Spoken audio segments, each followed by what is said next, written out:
Homeownership has historically been sold as the gateway to the American dream. U.S. homeowners on average have a net worth that's 400% higher than renters. Children of homeowners in the U.S. are more likely to graduate high school and be able to pay for and attend college.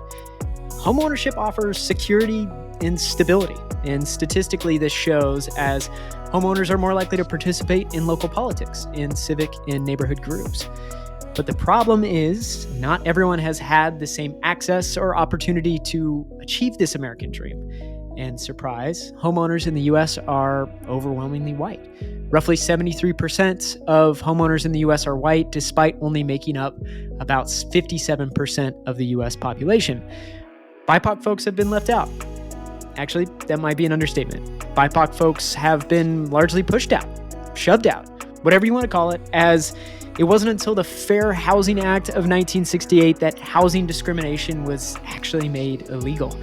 And even still today, more than 50 years after the Fair Housing Act, we can point to example after example where BIPOC communities are denied access to home financing, given lower appraisal rates on homes that they do own, and they've been faced with many other barriers to becoming homeowners. And something has to change as little progress has been made. For example, Black homeownership rates climbed actually 20% from 1950 to 1970, while housing discrimination was legal. And now Black homeownership rates haven't budged. And some research is even indicating that the homeowners among the Black community have even dropped. An American dream is not an American dream if it's not able to be accessed by all Americans. That's why real estate development, community development, and housing development needs to be done differently. And that's where my guest for today's show comes in, Anyeley Hallová. I'm a real estate developer in Portland, Oregon, and my company is called Adre, and we're focused on thinking about projects and working with folks that traditionally don't have access to real estate investment and ownership. So in this space, we're concentrating on the Black, Indigenous, and people of color, BIPOC communities, and really thinking about how we can create catalyst projects that demonstrate the sense of, is it ownership and thinking about equity, or is it investment and how people think differently about investing into these communities, but really through the real estate lens and also sustainability lens. Anyeley is not only the founder of Adre, but she also serves on Oregon's Land Conservation and Development Commission. And she has degrees from Cornell, Harvard, and MIT. And as you'll hear in our conversation today, she's been thinking about the problems of sustainability and sustainable development for some time. So stick around for this interview where we'll all learn about how Anyeley found the work that she felt meant to do, the historical hurdles for BIPOC communities to become homeowners, and how that affects the homeownership landscape today, and how development can be done differently with equity put at the center. Now, let's talk with Anyeley. A very younger me wouldn't even know what a real estate developer was. So I think that's the initial thing. And most people don't have exposure to the entire profession, which creates cities, downtowns, neighborhoods. It's sort of a hidden profession. And I think some of the reasons around it is it really is concentrated on people that have wealth and have access, ownership to land, especially historically, who can and can't own land, who can and can get investment from banks to improve that land. And so really there isn't a lot of exposure to the profession. And then if you do have exposure, which I think I got later on in life, probably by the time I got to grad school, it's really seen as a negative profession. Real estate developers are kind of seen as the evil guys, the usually guys in movies. And so by the time I knew what a real estate developer was, it was something that I probably wouldn't have wanted to been associated with it at all. And it's really, obviously I've been in real estate development for 15 years, so I've embraced it. But it was a process and an understanding. And that's one of the great things about being on this podcast is really sharing what a real estate developer does and how developers can be better than the profession has been. And I'm very excited to get into that with you. I'm interested to take things back a little bit. From what I understand, you grew up in Florida. You're now in Portland. Sounds like you got a whole mess of degrees in the Northeast area of the U.S. Why are we in Portland, Oregon? How did we end up there? So I was living in Atlanta prior to coming to Portland and working as an urban designer for a company called EDAW, and they were the largest landscape architecture firm in the world at the time. And I started, I primarily focused on master planning of downtown cities in the Caribbean. So worked on like Nassau, Bahamas master plan and other Caribbean countries, and started having developers as clients either in those countries or in Atlanta, where I lived. And I had been interested in sustainability. That was kind of the focus of mine since I started, school after high school. And so I was sort of chasing this idea of like, what is sustainable development? And I would talk to my clients about it, and they would say, yeah, let's, that sounds great. Let's do that environmental sustainable development thing. But what would end up happening is through the process, those sustainable elements would be taken out of the project. And me as the designer was sort of like, okay, this is not what I signed up for in life. I'm not doing a good thing. I'm kind of contributing to bad practices. And so when my husband got an opportunity to start an office for a company, it was actually out of the Czech Republic, and it was retail oriented. And Portland, Oregon's known for our retail sectors. We have companies like Nike, Adidas, Columbia, Under Armour has an office here also. It attracts a lot of people who are in those kind of orbiting around those companies. And so that's why we came to Portland. And I used that opportunity of switching cities to say, okay, I want to switch professions. I want to be the client. I want to be the one that makes the decisions about if sustainability is put in or taken out, rather than being on the receiving end of it, or at least understanding why something got cut, than sort of it being a mystery. And how do you feel about the term sustainable development now? Is that still something that you use personally? Yeah, so I learned about sustainability, I think, in retrospect, very early. So it was in the early 90s in grad school, in undergrad at Cornell. I did a study abroad program with the School for Field Studies, which is a program they have in different countries. And the one I did was in Costa Rica. And it was specifically titled Sustainable Development. And so it was intriguing to me. I'd never heard of the term sustainability before. But we were able to go to Costa Rica and essentially learn about different practices, be it farming practices or going to factories, going out to kind of learn about like medicinal tea, manufacturing, just all these different practices. And the program essentially made us evaluate each one of these businesses and or practices through a sustainability lens. And I was taught at that time that sustainability really was a three-legged stool where there was environmental sustainability, social sustainability, and economic sustainability. And you couldn't have sustainability without those three being present. So we use those three stools, let's call it legs of the stool, to analyze each one of these systems that we were looking at. And so I came back from that program essentially saying, that's what I want to do with my life. I want to, look at processes or do work that thinks like this. And when I came back, the term sustainability wasn't kind of out in the environment. You couldn't really find out much about it. These are the early days of the internet. So it's not like you could just look up things. And so my whole educational career and after that was sort of chasing what is sustainable development and what role would I play in making that happen.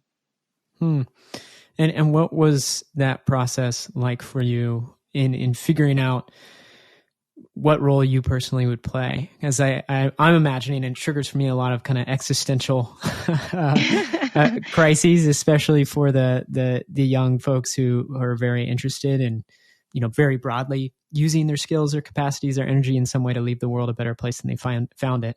What was that exercise like for you? Yeah.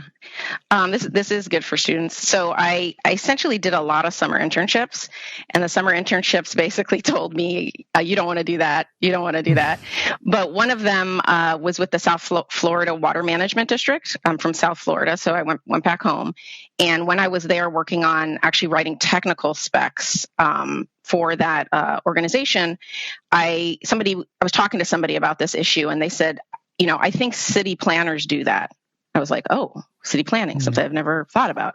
They're like, go talk to this person, and they have some insight. And so I talked to them, and they told me all about city planning. And so I was sort of convinced, okay, that's the place where this happens. I really didn't have exposure to these fields. And so I came back, I was at Cornell at the time, and I essentially started to take a city planning class in my undergrad, got really interested in it, and then decided to apply for grad school in city planning. I got accepted to MIT, and in MIT, they have different specializations, and one of them was environmental policy within the city planning department. And so I started off in environmental policy, and a lot of my education career is I started this thing, and then I was bored. So I just found policy so boring, and I was like, no, I'm interested in the environment, but this isn't for me. And so I gravitated toward the specialization in the department called city design and development, and that was very interesting to me. And I started to think about sustainability in that way. I started working a lot with architects and doing joint studios with them, and I noticed like they would have the pencil and they would draw things, and I had the words, but I didn't have the ability to draw. And I felt like I really wanted to participate more in kind of the creation process that we were having. And so not knowing what I wanted to do, and sort of chasing this idea of sustainability, I was like, okay, I wanted to do urban design is what I wanted to do to continue on with another degree. But they don't let you do urban design unless you have a design background. And so I had a choice between architecture and landscape architecture. And the funny thing is I had no interest in buildings, like at all. So I was like, okay, I'm not going to do architecture, and decided to study landscape architecture, which I felt was much more grounded in the land, in the environment. I had a high interest in water and water rights issues. So that seemed, the place to go. Once I went to Harvard for landscape architecture to get a master's degree. It was in that program that I learned the Urban Land Institute had a new competition that they put out called the ULI Gerald D. Hines Student Competition. It was the first year that they did it, and it was essentially showing students what it is to be in development, because they made you put together a multidisciplinary team, and you had a site and some problems and some issues, and you needed to address that through design, financial pro forma, addressing the neighborhood concerns. So that was I would say my first positive experience about, there's this thing called real estate development, and these are all how all the folks contribute toward it. And I still didn't think I was going to go into development at that time. I just thought, okay, this is interesting. And it was sort of after that the story I told you earlier happened with me working as an urban designer in Atlanta. It's still chasing that sustainable development, but realizing that you can't get to that those outcomes without the person in charge prioritizing those outcomes and making that decision. And so the sustainability journey essentially went from interest to participating to actually my goal being a leader and making the decisions around it. One thing feels clear to me that we can take from Anyeley's journey to finding work that she feels meant to do. We got to try a lot of things. We have to expect to try a lot of things, gain experience, seek out internships, take on new projects, enroll in programs, take different jobs. We have to follow our curiosity and trust our intuition. A lot of things won't be the answer on our journey to find what it is that we want to do, but no one can sort through those things but you. So, after a quick break, we'll talk about Portland's potential for sustainable development and what brought Anyeley to take the leap to starting Adre, her equity-centered development firm. We'll be right back. The Social Entrepreneurship and Innovation Podcast is brought to you by Saybrook University. At Saybrook University, MBA and DBA degree programs are built for the quadruple bottom line. People, empower others within your organization. Planet, champion environmentally friendly solutions. Profit, increase profit with integrity. And purpose, when business is guided by purpose, everyone benefits. Saybrook MBA and DBA programs challenge conventional business practices in favor of disruptive innovation and sustainability. You can learn more about Saybrook's programs at growensemble.com/Saybrook. That's growensemble.com/Saybrook, SAYBROOK. Welcome back to my conversation with Anyeley Hallová. And after a few degrees, more professional experience, and the pursuit of sustainable development still in mind, Anyeley came to the conclusion that more sustainable, equitable outcomes for whatever it might be it urban design, as she did in Atlanta, or real estate development, as she'll do in the future, to ensure outcomes of sustainability and equity are prioritized, it comes down to the priorities of those who are in charge. And so Anyeley came to understand she'd have to put herself in a position to lead.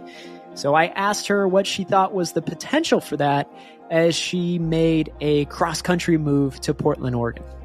I think there were some good things going on. I feel like I probably didn't learn them until I got into development in Oregon. I happened to land in the perfect place for trying to pursue sustainable development. The developer I started working for when I came here was a leader in the nation on LEED certified. U.S. Green Building Council has a program associated with environmental certification called LEED certification. And so the company I was working for was a leader in that space. And I think obviously that's what attracted to me, because I was like, okay, I want to switch into development, but I can't go work for what I would call a typical developer. I think that would be soul crushing. And so I sought out, a company that had values similar to what I was thinking. And that, I think that was, I couldn't have transitioned, I think, into the development field without transitioning with a values-oriented developer. And so a decade and a couple of years, I think it still took you to start the company that you have now, Adre. And so I'm wondering what ultimately culminated in you feeling like that was the next best course of action for you in the work that you do, and what perhaps inspired you to acutely make the leap to starting Adre. Yeah. So after I'd worked for that developer that I told you in Portland, a recession hit. And me and one of the business partners of that company started a new company. And so that's the company that I was a part of in a partnership for the last 12 years. And so we did, student housing, market rate housing, and started getting more interested in doing what I would call mission-driven or values-oriented development work. I think design and sustainability were always a core part of our practice, but really thinking on the innovation side and really, I guess, turning up the dial.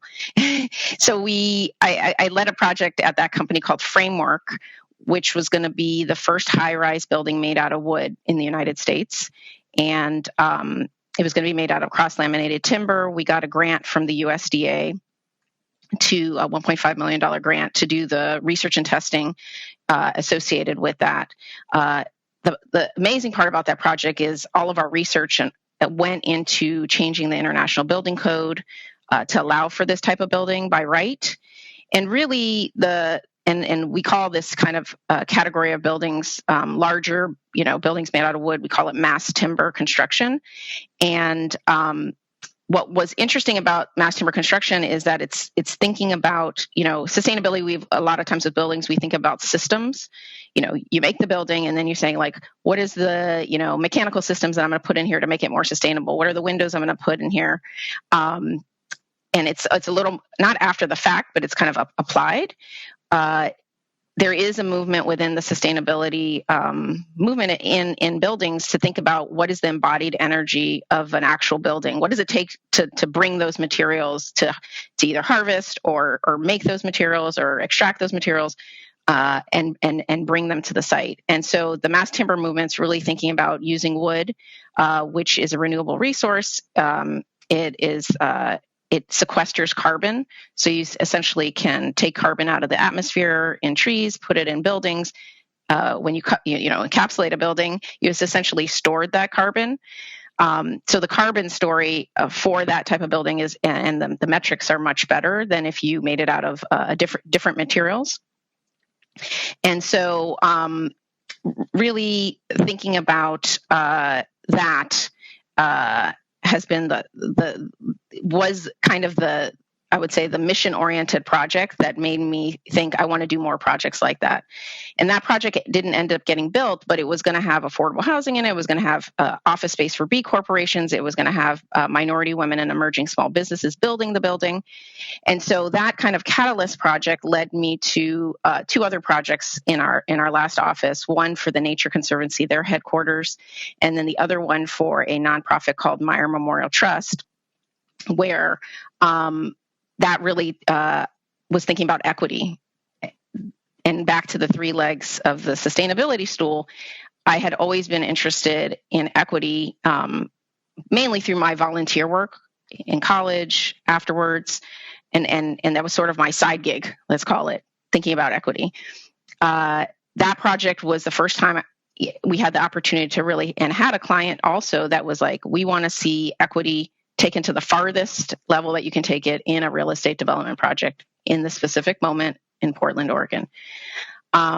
We did that, and this is a long-winded way of getting to my company, by the way. We did that, and it's really resonated with our industry. The project's gotten 14 awards, one being the top 10 architecture awards, and the other one being the top 10 real estate projects in North and South America, and it's up for a global award with the Urban Land Institute. And I say that to say people are really looking and searching for this, especially now. And I say especially now because it was really 2020 that allowed for a lot of things to happen and are continuing to happen, hopefully, around thinking about social justice and equity. I think the early sustainability movement had this idea of environmental, social, and economic. The environmental, people ran with it. I think it was I don't want to say it was easy, but it didn't require thinking about the human connection part of the sustainability. It was really, very much focused on the environment. I'm glad that this, 2020 and on has made people go, we actually have to think about our society and who's the injustice that's happened to various communities in the United States and how to right those. And so essentially 2020 came. I had just finished this amazing equity-centered, sustainability-centered project. And then a pandemic came. I wear two different hats in Oregon. I'm a real estate developer, but I'm also the chair of the Land Conservation and Development Commission at the state of Oregon. And that's essentially the organization that does zoning policy at the state level that then gets cities and counties work together to enact that at the local level. And so we were going through a whole series of housing equity and housing production policymaking. And so 2020 is like, okay, just finish this awesome project. I'm dived into housing, equity and the policy side. And on top of that, because it was 2020 and the Black Lives Matter movement, had a real impact on me and others. And then folks were asking me at the same time, how do we increase developers of color, right? So they're asking me all these questions about other folks. And I thought, well, I'm a developer, I'm a Black person doing development. And then I think the real thing that just made me decide to start the company was I did a road trip with my family across the United States. It was right in the heart of the pandemic and people weren't traveling. So we did this RV trip and I listened to the book Color of Law on audio. I call it books on tape, but that's not what we call it nowadays. And it's basically talking about housing discrimination. It's a history book. Housing discrimination in the United States. And it's like a little bit of everything we know, but when it's all put together, it's very shocking, especially in the sense that you're like, why haven't we been taught this, in our education? And so when I came back from that trip, my business partner asked me, because I was saying I might start my own company, and I said, yeah, I'm going to start my own company. Focused, obviously design is super important to me, and sustainability is a core of what I do. But allowing to take this, what I did on my side, my side gig, and bring it to my actual work practice. And so that's why I started the company. Very long story on why I started the company. No, I appreciate it, and very necessary. And so I'm wondering if you could kind of draw out or spell out the scale of these issues and problems that you're focusing on in the Portland area as woven throughout your introduction to Adre there. But just to give us the sense of the gravity of the issue, and likewise what is perhaps common all throughout cities in the United States. Would love to know what we could grasp. Yeah. So I've been looking at this and talking about this in two ways, as two different problems, both related to what I would call the overarching idea of sustainability. One is that we have a climate emergency. I think some might have argued about that in the past. I think the voices of argument have started to die down because it's really apparent now. And building construction accounts for 40% of the world's carbon emissions. So there's obviously and should be a lot of focus on the transportation sector, lots of different sectors. But 40% of that pie comes from buildings, either construction of it or maintenance of them. So I think that's important.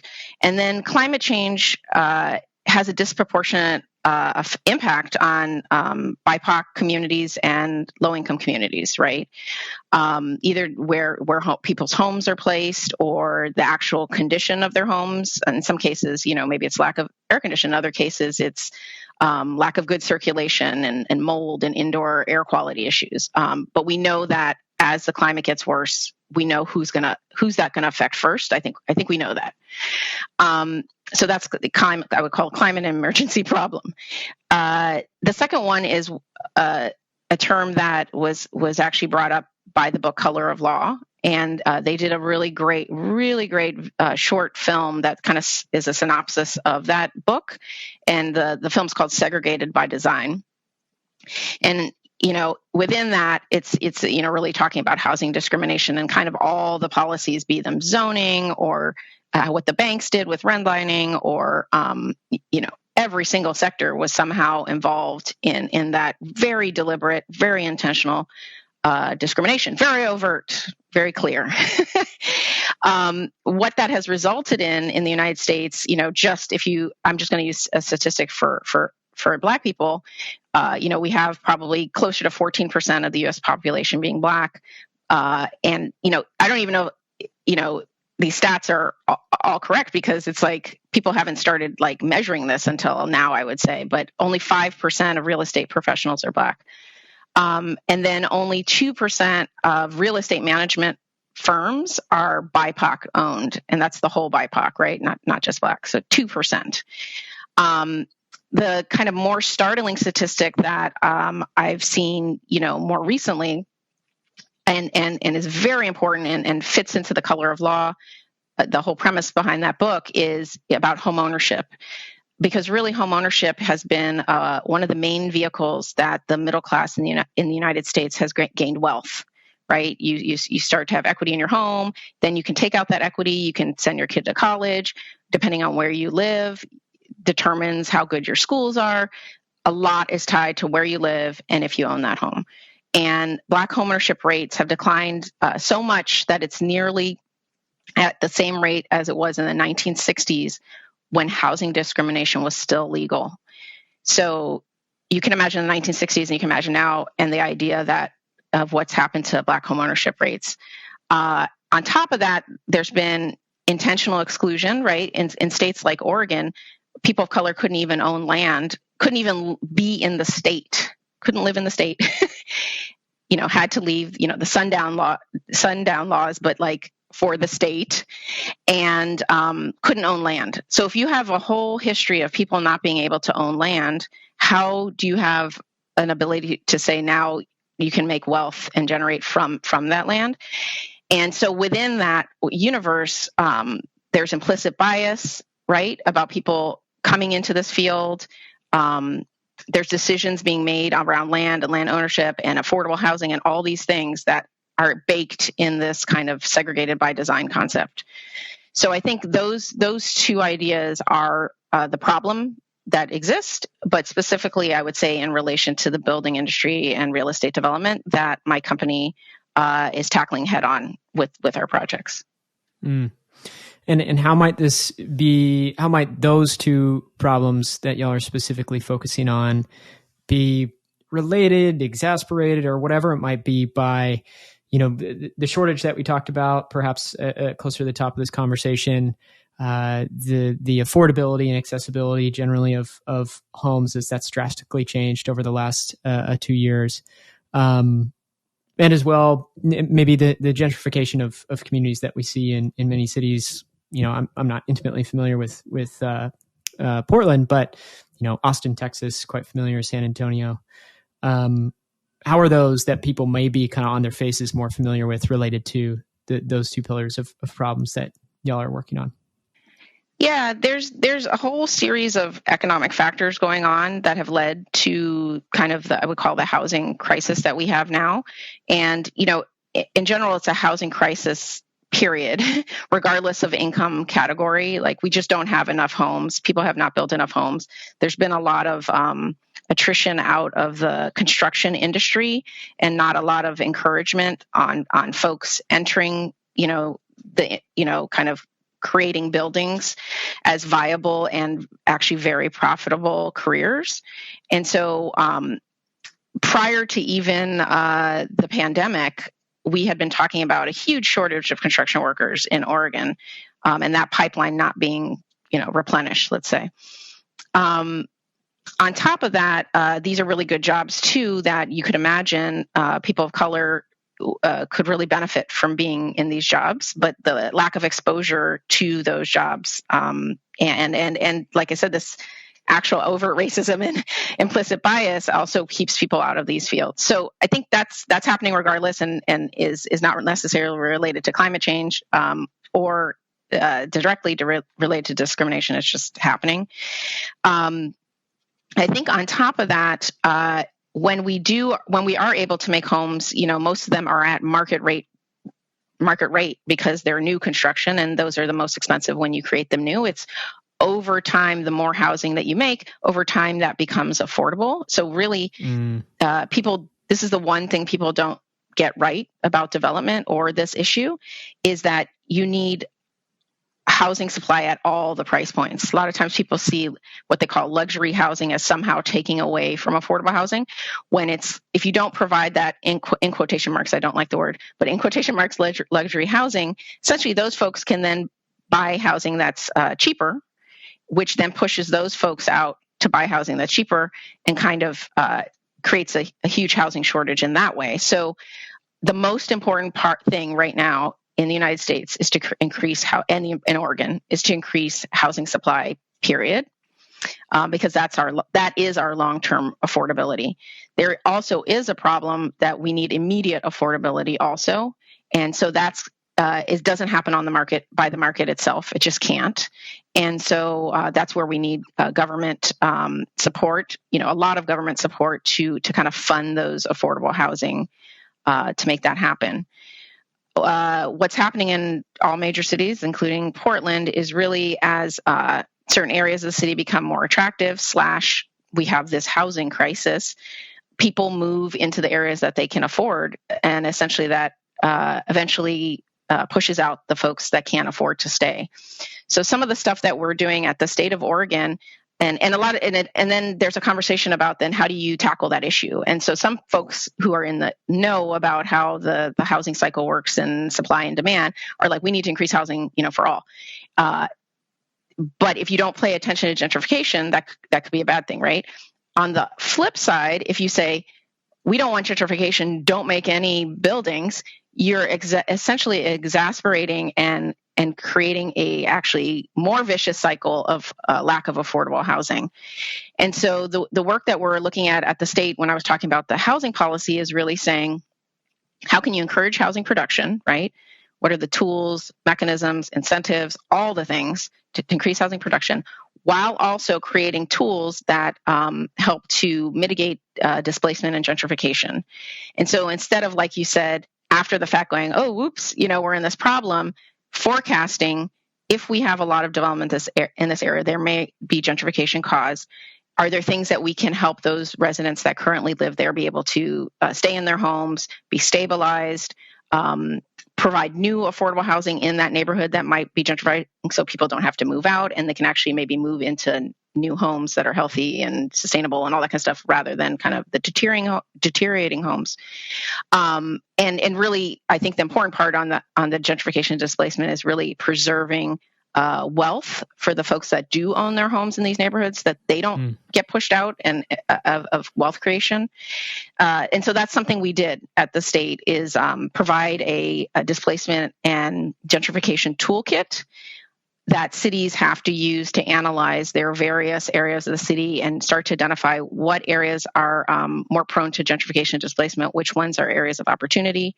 And that was developed by a professor and graduate student, a PhD student at Portland State University, which was awesome. So they did that, and then we essentially at the state provided that toolkit along with a bunch of strategies that cities can pick and choose from to increase their housing supply, all within the lens, which I would say hasn't happened until now, of equitable outcomes. And so when you do this, starting to identify what are the various price points of need in your city, right, of affordability, and then how do these tools actually try to increase affordability at those various price points, and especially for marginalized communities or communities of color or rural communities and folks that have been neglected in the past. So that all happened in 2020 in Portland. So you can imagine that's my free time. That's my side gig. Hugely important. I believe every city in the United States and every state has this issue, and Oregon is one of the first to sort of tackle it on a statewide level, and we're going to start to see hopefully the outcomes of that. I think the thing that people don't appreciate is a lot of these things are long range planning, and like you said, that takes time, and then the need is immediate because of I would say lack of this kind of equitable outcomes planning in the past. And so there's definitely an immediate need of like kind of an infusion of capital to get housing started now.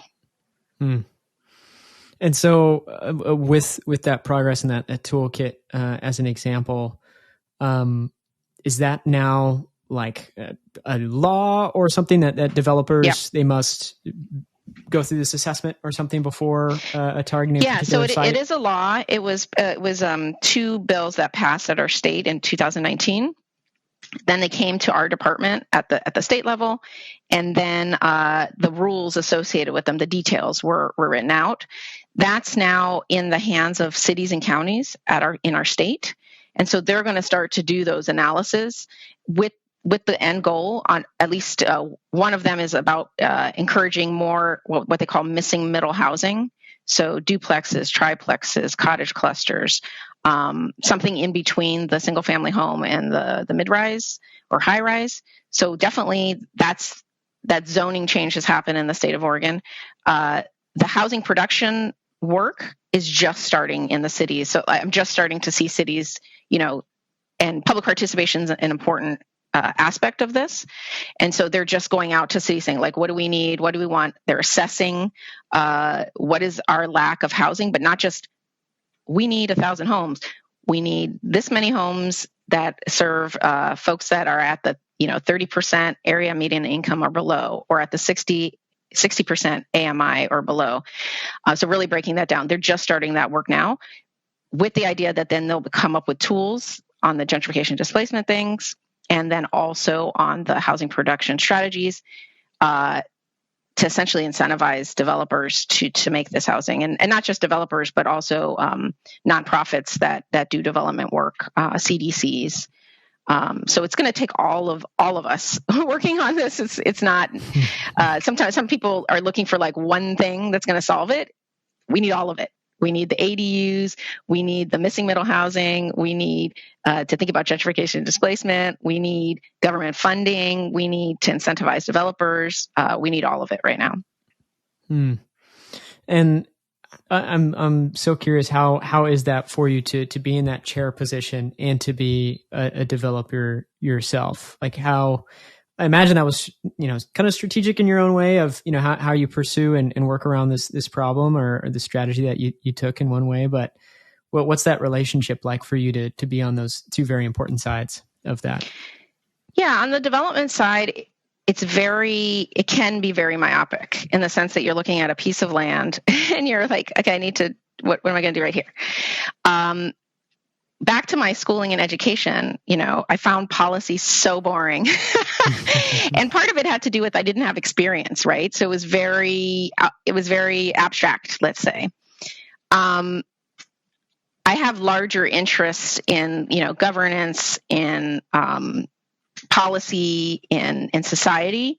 And so I think once I had spent many years, 12, 13, 14 years working on sites, I learned a lot about what works and doesn't work, how zoning does or doesn't encourage good development to happen. And so what's nice about now working at the policy is I find it extremely enjoyable because I understand it now. I understand the problems. I understand the challenges. And so I think it's very interesting, folks have viewed our commission, we're going to come up on our 50th year anniversary. It was, formed in the 70s.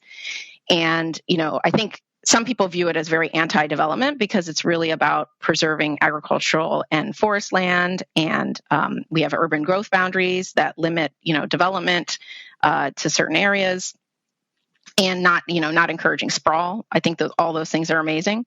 But in order to fully realize that vision, which is, I think, important for Oregon and the United States, you need to also encourage development inside of those urban growth boundaries. And so me being a developer and being the chair of the commission, I hope is showing a sign that's where we need to be at. And so I'm uniquely positioned to look for things that would inhibit development, but because of my passions on sustainability, also look for things that don't harm the environment. And I think we can do both of those. I'm quite sure we can do both of those at the same time.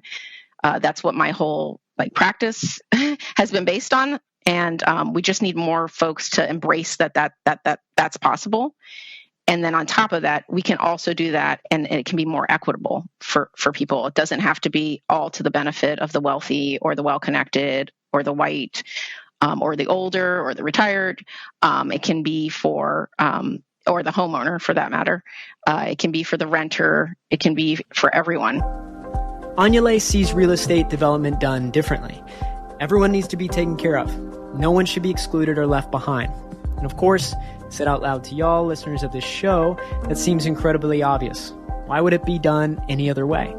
But it's important to note here, folks like Anyeley and her equity-focused firm are attempting at creating new constraints for the way that development is done, the way our communities are built, the way our cities are shaped and evolved, and broadly, how business is done. In a more mainstream context, we might see some degree of exclusion, even exploitation as an unfortunate but inherent byproduct to any form of growth or development. Changing real estate, changing business requires that the constraints of what's deemed acceptable or unacceptable must change. And that's not only possible, but it's imperative. It's essential if we, proponents of a better business movement, are to deliver on the promise that business, and here with the case of Anyeley, development can be a force for good. So we're going to take another quick break here, but we're going to explore further when we return what's possible and what's necessary to do real estate development differently and equitably. We'll be right back. The Social Entrepreneurship and Innovation podcast is brought to you by Choice Organics. Choice Organics Tea is America's first organic certified tea producer. Founded in 1989, each cup shows over 30 years dedication to tea making craft. As a certified B Corporation, Choice Organics is committed to sustainability. The company is pioneering regenerative agriculture practices around the world, helping farmers maintain their land and fight climate change.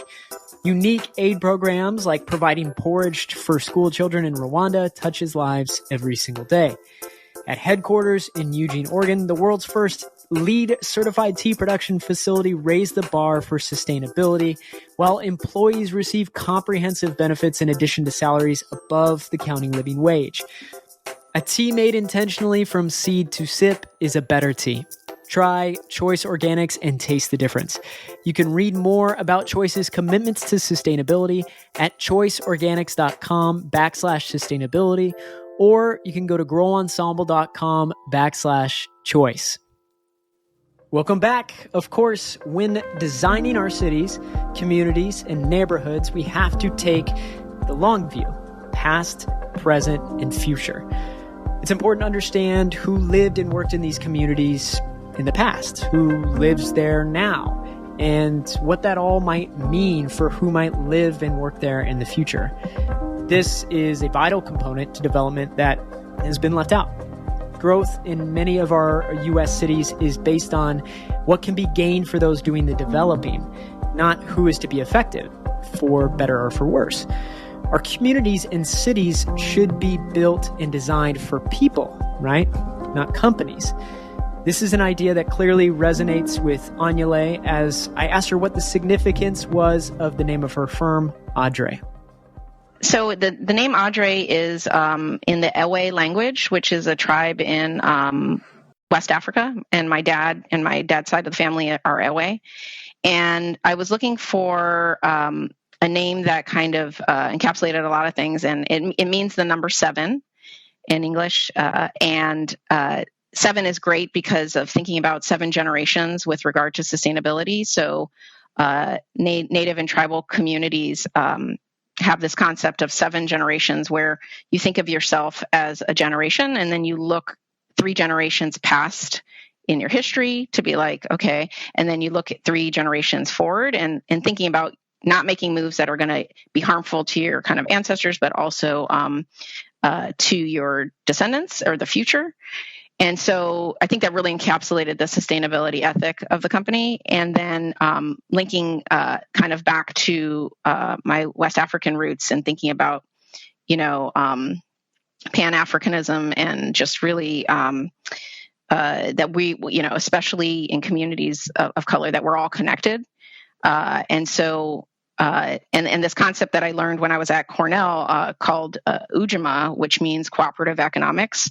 Some of these early concepts that I learned, especially in my undergrad, have really stuck with me in thinking about how I operate in this world, and also this new company. So I felt like the word Adre, even though you have to figure out what it means, encapsulated some of these communal ideas.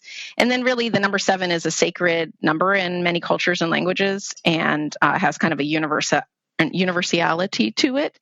And it's considered a lucky number. So that's the name of the company. Well, thank you for sharing it. And, much of what we talked about here, as you said, taking the long-term view, having that very visionary approach to how we build our communities and cities, quite representative in the sentiment that Adre shares. So I'm wondering, do you feel, especially given the progress too that we mentioned here, the passing of new laws in the last couple of years in Oregon, do you feel optimistic generally about the consistency that Oregon or Portland specifically can do more good development, as you mentioned it, or where do you fall on that spectrum of cynicism and optimism? What I had mentioned before about the West Coast, and I think it's more concentrated, I would say, in Oregon, is, especially in Oregon, our community is small here, right? Our population is not that big. And because of this kind of innovation ethos and ethic that we get, I think, on the West Coast. We have and then you have like two degrees of separation from anybody in Oregon, right? So I feel like change can happen more rapidly here. I do. I mean, I think you saw in the protests that happened, the social justice protests happened in 2020. I mean, it went on a national/international stage. And I think there was a whole bunch of people who saw that as a negative, right? Like, Portland's burning down and this is such a negative. I mean, if you were here and you were part of those or adjacent to those, you saw it as really positive. I mean, there were people that grabbed onto it that, had their own agenda, like any movements toward the end. So there's no condoning that. But really, the call for justice and kind of enough is enough was big here. And so because of that close community that we have here, to me, I'm like, okay, it only takes just a few of us. Let's get together. Let's do this. And so I think there are a bunch of folks. I know there are a bunch of folks in Portland. Like, I started my development company. There's 2 other women that started their development companies at the same time, focused on sustainability and equity. There's a whole movement that's been going on for a while now, an organization called the Albina Vision Trust, which is, some of the work that I'm doing is at a building scale, right? Thinking about equity and sustainability. They're thinking about a whole region of the city of Portland that was taken from the Black community, and essentially saying we want to claim this land and create new forms of development across this region and have the benefits of those go back to the community that was harmed, the billions of dollars that was stripped from this community. You don't really hear a lot of those type of, either from my projects that I'm doing or the work that the Albina Vision Trust is doing. You don't hear that a lot across. You hear a little bit, but not a lot. I think we're going to have. I know, we were the leaders in the sustainability movement. We're the leaders in the mass timber movement. My hope, because of all the folks that I know that are working on that, is that we become a leader in thinking about equity, which doesn't seem like something that one would imagine that would come from Portland, Oregon, but it's happening here. And so I am extremely excited, and I couldn't be doing what I'm doing without being optimistic. The nature of my work has to stem from optimism. I think the optimism is it has a little underlay of anger that dry, people have the anger and then it goes to different, what are you going to do with that anger, right? Mine has been to go toward the optimism and the vision side of it.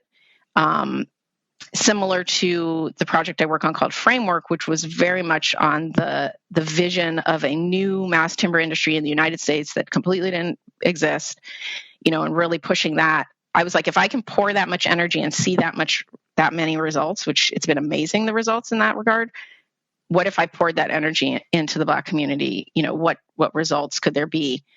So I see huge optimism, and I think the bigger challenge is getting other folks on board on the optimism, I think, is the bigger challenge. Well, and so I'm wondering what one of your active projects, perhaps for Adre or something in the near term, do you think might be a real prime example for both folks listening in or whatever, or in your community to show people what's possible in this space of development? What project might you be most excited of being on that tier of sharing in that? Yeah, I don't want to rank my projects, but they're all exciting in completely different ways. But if I had to pick one now that I think encapsulates all of these things, let's say, it would be a project called the Williams and Russell Project in Portland. And it's a 1.7 acre piece of land that, like many communities across the United States, had some form of taking from, in this case, the Black community, right? There's a lot of history on the Native American community, but this one's about the Black community. And what's interesting about this project is the kind of the two powers that be, that now, they've kind of changed names, but now it would be Prosper Portland and Legacy Emmanuel, which is a major hospital, were part of that kind of, let's say, taking in the past, in the 70s. The hospital has decided to give back this land to the Black community with Black community interest. And so there were a group of leaders that came together, Black community leaders that did a whole 4-year process of going out into the community and talking about what do people want to see on the site, right? To kind of bring back hopefully some of that economic development, some of that lost housing. Then they did an RFP to select a developer. I put together a team, and we won that. And what's great about that project, first of all, is the land being given back, right? That's hugely important, and I think that can be a model in other cities across the United States. The second part is, the community priorities coming from the community, not externally. And then the intent behind the project is affordable homes for rent, affordable homes for sale, and then what we're calling a communal office. So the building would be centered on Black business creation, either incubator space, workforce training, a co-working space. Just a beautifully designed building that's designed to think about the community within the building, but also attracting people to come to the building. Hey, you want to start a business? You should go to this building. There's all different people in this building that can help you do that. And what's a problem specifically in development is that, for me, this is what I've seen. There's a lot of money that is going toward affordable housing, which is obviously hugely important. There isn't money that's specifically going toward affordable commercial space. But yet, if we have amazing space where people these businesses, nonprofits, whatever, can do their business better or do their nonprofit or their community outreach better, we'll essentially have communities that become more economically self-sufficient. The idea of UJMA, cooperative economics. And if communities can get to that level, the need for affordable housing becomes less and less, right? If those communities can now own their homes instead of renting, that helps to generate wealth. And so really the economic driver is the most important thing, right? Obviously people need places to live. Like the immediate need is if there's people experiencing homelessness, obviously they need, housing. So I'm not saying that that's not the immediate need, but the shorter, longer term solution is the economics, right? The business side of it. How do people put dollars in their pocket? And this project has a little of all of those things on top of it that we're talking about in the center of the project being some sort of interpretive, almost like museum-like space around talking about the history of the site and really being a destination for people to learn about, just like I said, the color of law. These histories have been purposely ignored / put in the trash. Reclaiming those histories keeps, this story, and when I say story alive, I mean that project in and of itself is not going to solve all the issues that taking made happen. Right. But it is a start to that. And so keeping that story alive to make sure that all of these issues are addressed is, I think, hugely important. So I would say that project's very interesting. And also thinking, I haven't really talked about the importance of design. I come from a design background. I went to the Harvard Graduate School of Design. I was the only Black person in my landscape architecture class for 3 years. And then I asked, prior to I came, was there anybody? No. After I came, was there anybody? No. Since then, the students at Harvard have done a Black in Design conference, really bringing thought leaders and voices from around the United States and the world to talk about these issues there. So I think things have changed a lot since I was there, but I think it's really important to kind of get youth and the next generation. We need the next generation. There are not enough people of color in our fields, okay, intentionally so. Having more people in our fields are important because that then influences the type, just like me, right? Influencing the type and development and how it's done and who's it for changes when you change the players in the room, right? Or the people that have power. And so design, having great design for the average day person is really important to me. And so I don't separate the design part from the sustainability and the equity part. And so that project is intended to have all of those pieces. And I forgot to mention, on top of that, we're trying to, we got a grant from the Portland Clean Energy Fund, which is intended to bring new resources. Our voters voted for this to bring new resources toward BIPOC communities around sustainability and climate change. And so the intent for those projects is to have, generate its own electricity on the solar, have, better envelope system, better indoor air quality, which is huge for communities of color, and even think about maybe a shared district energy system between the buildings, and then really demonstrating that to the folks that come, like who might not know anything about sustainability. Now they're in spaces that are for them, right? You can be in spaces for other people that have sustainability, right? Have you ever been in a space that's for you or geared toward you? And I say in the specific in the Black community. So that's huge.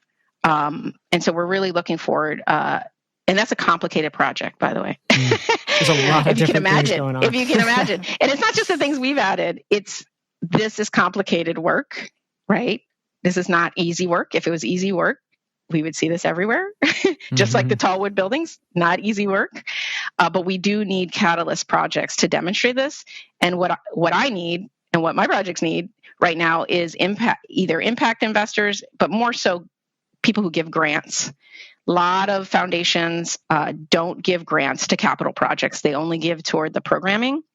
But really, how are you going to do the awesome programming in a bad building or in a building that doesn't make the community feel like they're significant, important, or valued? So, I'm really doing a call out to all of the foundations out there that I'm really imploring folks to invest money in buildings, which, I think sounds contrary, but it's actually hugely important to addressing climate change and also this idea of segregated by design. Absolutely. And when might this project officially be in the physical world? That's a great question. It usually takes around 3 years from what I would call like start of full design to the end. And I think we're going to start probably full design in probably a year. And so there's a lot of, because it's a building site, there's a lot of things that we have to do on what we call the horizontal development, or, the things that all the buildings have in common. And we want to make sure that we do those right. What's exciting about once we start all the individual projects is each one will have its own version, I think, of public participation and its own outcome with regard to how to meet these design, equity, and sustainability metrics. What all of them will have in common is that we're working with a Black-owned construction company. We're working with architects that are very centered in diversity, equity, and inclusion. And we're having targets of, 30%, I'd say would be our low with regard to BIPOC and women-owned business participation in the construction of the building and also the design of the building.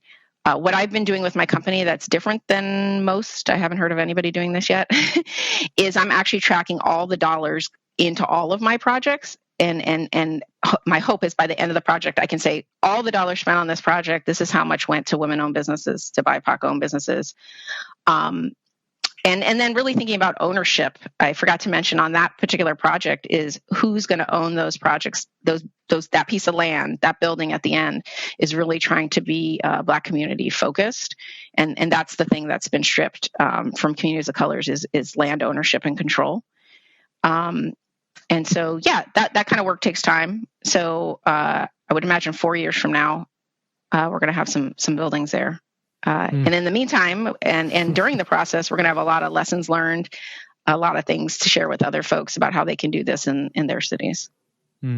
I imagine that what you described there and the complexity and as well just the interconnectedness of how many different both stakeholders and as well different businesses, contractors, professionals are involved in just getting one project both viable and then ultimately established in existence. There's so much to that of who benefits and plays a role in the vision for it, and as well, obviously historically who doesn't and who is excluded. So that's some of the things it seems that when you're seeing whatever building taking place in your own city, it's like so much has happened. So much has happened to get that done. And if you're not intentional, you just work with the same partners, the same people, the people who've been doing business, and the folks that have been able to do that a lot of them have been able to do that due to it being easier for them to do it than other folks, right?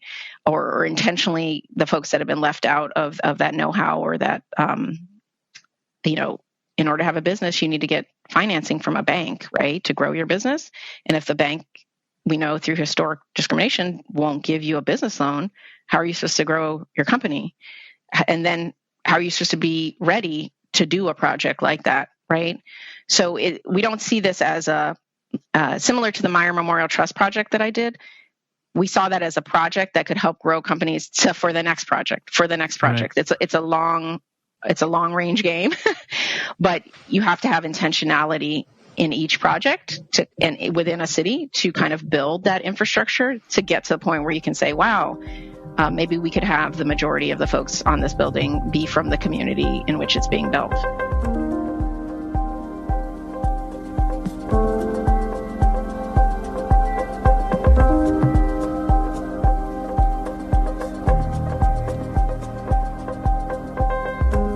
A community's built environment, buildings, houses, public spaces, should inspire and honor the community itself. Function is only one aspect of any physical development project. Beauty should be another. Our schools, places of work, areas of recreation, or whatever else should be art. These are places that we look at every day. These are places we live next to, send our kids to school, or where we go to work. The thing is, though, that what's art to you or to me or someone else might all be different. And what function is needed from a building, a public space, or whatever else might also be different. That's why, as Anyeley alluded to throughout our conversation, any development should be community-driven development. As much as possible, who influences and who is asked for input on any development project should be as local as possible. Local, local, local. And an extra effort has to be made to ensure that those who have historically been excluded from participating in and benefiting from development that's taken place in and around their communities, the BIPOC communities across the U.S., have as much and retain as much ownership as possible. Real estate done differently is real estate done locally, sustainably, and equitably. And yes, as Anyeley mentioned, this isn't particularly straightforward work. It's complex. It's being done from a historical disadvantage, but it is possible. It's very possible, and nothing other than absolutely critical.